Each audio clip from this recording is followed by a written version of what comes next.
Police ઉપર જ ફરિયાદ દાખલ થાય અને પોલીસ સામે કાર્યવાહી શરૂ થાય અને એ પણ એક બે નહીં 19 લોકો સામે અને એમાં પણ જો આઈપીએસ અધિકારી હોય સ્વાભાવિક રીતે ચોંકાવનારી વાત હોય પણ આવું બન્યું છે ગુજરાતમાં કચ્છમાં શું બન્યું જાણીએ જિગ્નેશ પાસેથી। નુપુર અપહરણની ફરિયાદ ન લઈ અને કાર્યવાહી ન કરનારા પોલીસ અધિકારીઓ માટે આ લાલ આંખ કરનારો કિસ્સો છે, કારણ કે કચ્છમાં જે ફરિયાદ નોંધાઈ છે સીઆઈડી ક્રાઇમના યુનિટમાં તેમાં એક બે નહીં પરંતુ 19 લોકો વિરુદ્ધ ફરિયાદ છે, જેમાં કેટલાક પોલીસ અધિકારીઓ છે, તત્કાલીન એસપી, ડીવાયએસપી,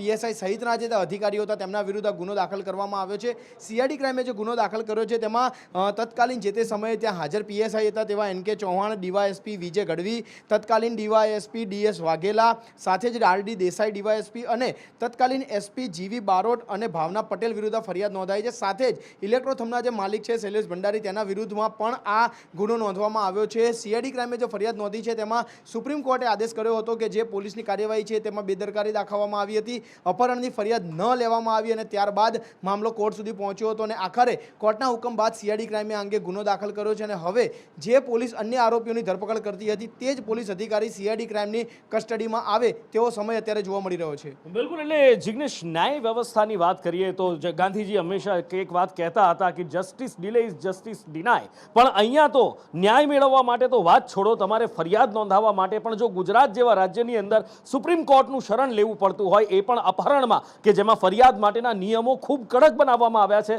તાત્કાલિક તપાસના નિયમો આપવામાં આવ્યા છે, તેમ છતાં પણ બેદરકારી કોને બચાવવા માટે અને આખરે આ ગુજરાતની અંદર કેમ? સ્વાભાવિક છે, કારણ કે જે અંજારના જે રહેવાસી આ કેસના ફરિયાદી છે તેવા જે